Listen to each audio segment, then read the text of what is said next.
Good morning, we are back. That's a big cobweb. We are back looking at some crops today. At the minute, I'm in the wheat at the back of the farm. It's the first one we walked through last time too. Just as here with me. Look how this has motored on. That is a massive head now. So this, like I said last time, is probably the best crop we've got in the back of the farm here. It's still looking mega.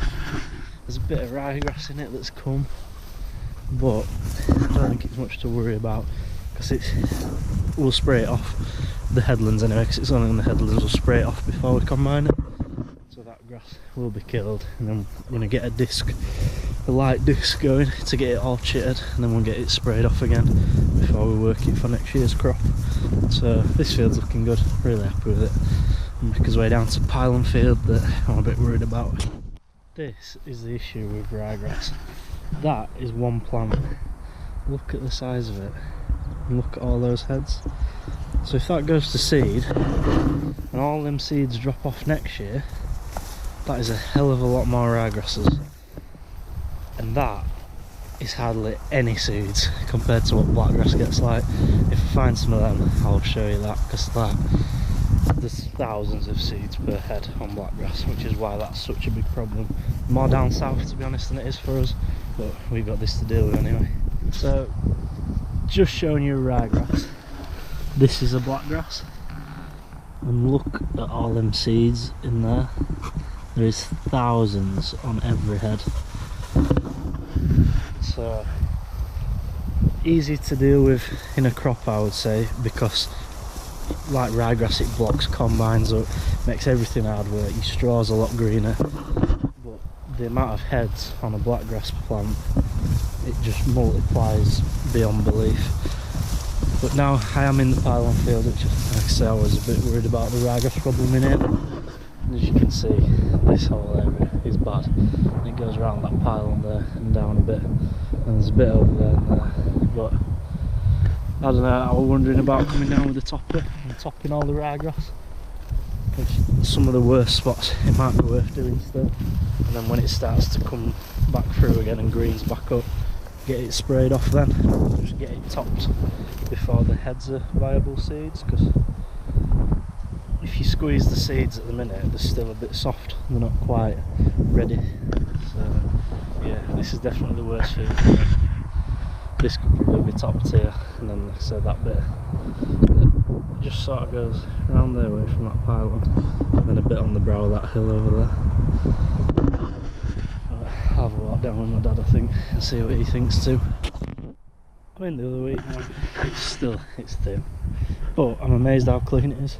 A bit of ryegrass there, it's not bad. But while walking, I was just thinking, that's a lot bigger area than I thought was problem by ryegrass, or since I last walked down there. So to be honest, instead of topping it, it might be worth getting the mower back out and we mow it and do it as a whole crop. And then the other year the horses ate it out in the winter paddocks and they didn't mind it, so that's another option to think about. So I think we need to have a chat about that and see what the best idea there is. I don't know if you can see there, there's one wild oat. You don't get many wild oats really, but there's one there on its own. There's some deer in here. You see the footprints there. As you can see as well, this is really nice sandy land here, and where the wheat's not grown, I'm just looking and I wonder, it rained loads after we drilled it, and that looks like capped, but it might be over winter, but it could be that caused some of the wheat not to come through. Like if you look here, it's really hard, and what capping is when the top layer, can't break it off, the top layer goes like a crust, and as it's germinating and coming through, it isn't strong enough to push through that crust, because it's gone from being dry to really wet. It leaves that hard bit on top. So maybe that's what it was, I don't know, impossible to say now. And what I was saying about a whole crop is where you mow it, the wheat and the ryegrass and everything that's in it, mow it and then treat it like the haylage we've just made. So we turn it, dry it out some, and then bale it and wrap it, and it'd make a feed.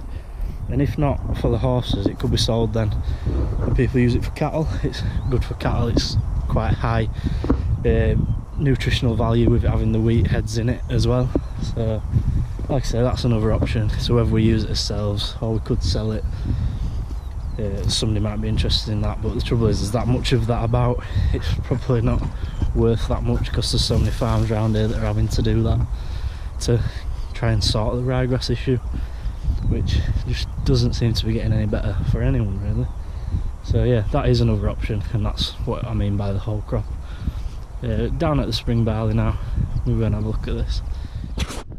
So just in the spring barley, where what I was talking about last time, it was really bad for grass, which the spring barley has grown and got really tall, but it's still just a massive grass in the bottom of it.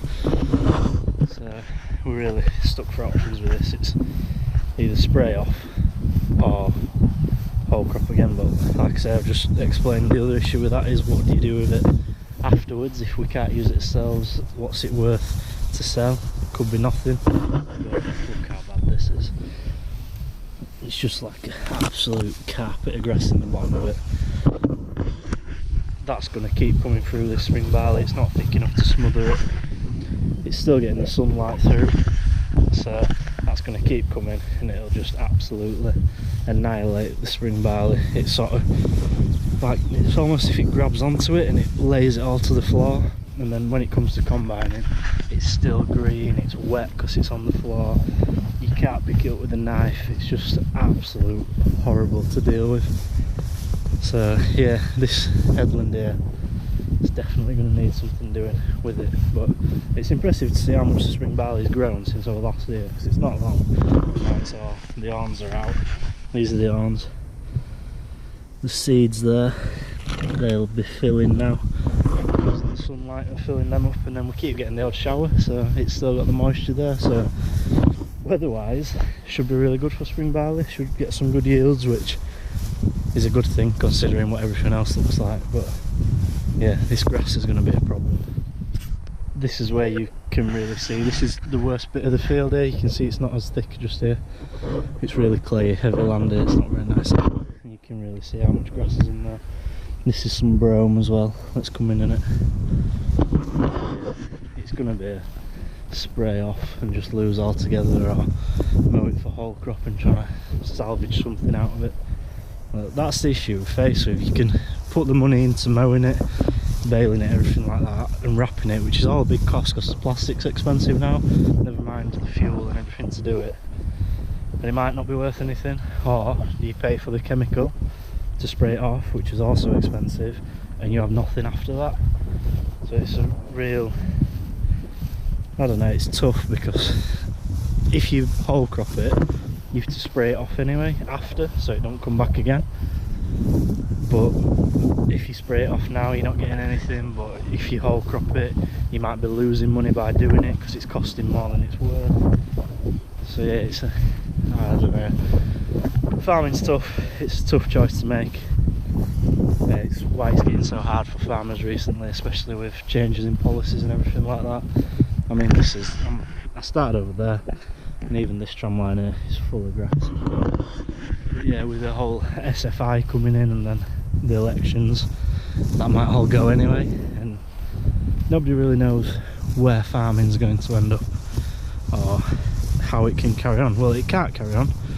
It needs the supermarkets to pay us a fair price because they've got a huge profit margin on it, and we don't seem to see any of that. The corn prices haven't changed for, I don't know, 3 years probably, 30 years, sorry.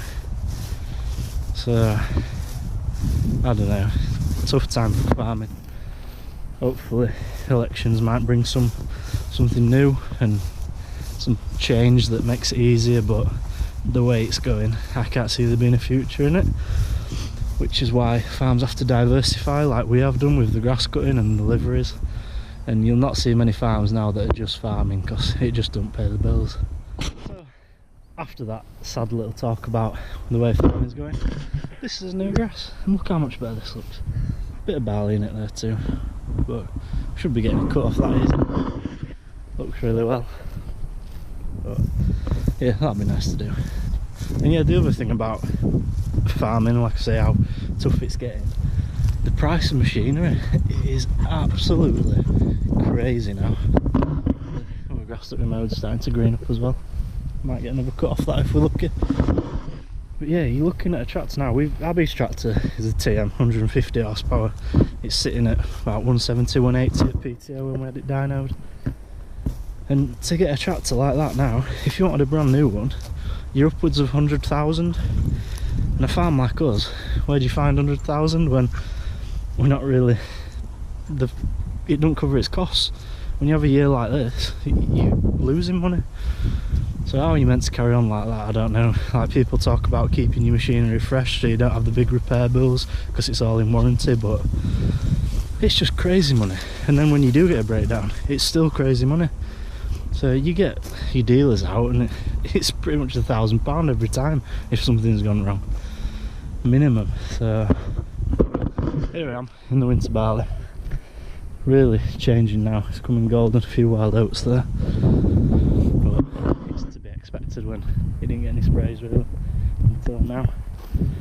The spring barley is to spray again. That needs a fungicide, but before we put that fungicide on, we need to decide what we're doing with that, because what's the point putting money of a fungicide into it if it's just going to be swamped by grass? It doesn't seem worth it.